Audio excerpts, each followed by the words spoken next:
یہ یورپ کی وہ راتیں تھیں جب خوف اور اندھیرا ہر دروازے پر دستک دیتا تھا۔ جہاں بھی عورت کو اکیلا دیکھا جاتا تھا اسے مجرم قرار دے کر مار دیا جاتا تھا۔ اس طرح 15ویں اور 17ویں صدی کے دوران ہزاروں عورتوں کو موت کے گھاٹ اتار دیا گیا، اور یہ سب ایک کتاب کی وجہ سے۔ جی ہاں، یہ حقیقت ہے، اور آئیے آپ کو بتاتے ہیں کہ کیسے ایک کتاب نے یورپی معاشرے کے ذہن کو بدل کر رکھ دیا تھا، اور کس طرح عورتوں کے خلاف نفرت کو مذہبی اور عدالتی نظام نے قانونی جواز دیا۔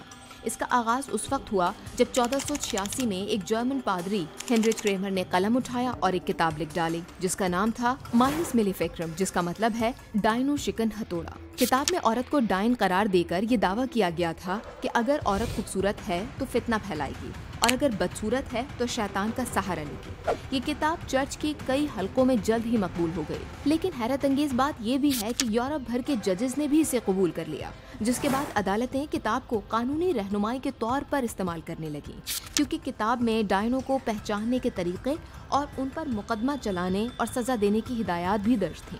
پھر کیا تھا؟ یورپ بھر میں وچ ہنٹس یعنی نام نہاد ڈائنوں کے شکار کی خونی داستان شروع ہو گئی۔ جرمنی، فرانس، سوئٹزرلینڈ، انگلینڈ اور دیگر ممالک کے گاؤں و دیہات میں عورتوں کو ڈائن قرار دے کر زندہ جلا دیا جاتا تھا۔ شہروں میں بیواؤں اور تنہا رہنے والی خواتین کو پانی میں ڈبو کر موت کے گھاٹ اتار دیا جاتا تھا۔ اذیت خانوں میں عورتوں کو زبردستی شیطان سے تعلق کا اقرار کروا کر موت کے منہ میں دھکیل دیا جاتا تھا۔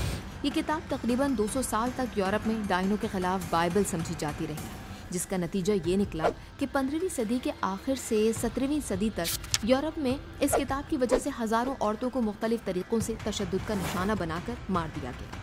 صرف جرمنی، سوئٹزرلینڈ اور فرانس میں 10,000 عورتیں ظلم کا شکار بنیں۔ مورخین کے مطابق یورپ میں مجموعی طور پر 40 سے 60,000 عورتیں وچ ہنٹس کے نتیجے میں قتل ہوئیں، جن میں غریب، بیوہ اور تنہا رہنے والی عورتوں کو نشانہ بنایا گیا۔ پھر 15ویں صدی کے آخر میں یورپ میں روشن خیالی کا دور شروع ہوا۔ سائنس اور حقوق انسانی کی آوازیں بلند ہوئیں، عقل و منطق کو اہمیت دی جانے لگی۔ فلسفیوں اور سائنسدانوں نے ڈائن شکن مقدمات کی غیر منطقی اور ظلمی نوعیت کو چیلنج کیا۔ اس سے عوامی رائے میں تبدیلی آئی اور ڈائن شکن عدالتوں کی حمایت کم ہونے لگی۔ اس طرح عورتوں کو ڈائن قرار دینے اور موت کے گھاٹ اتارنے والا خونی کھیل ختم ہوا۔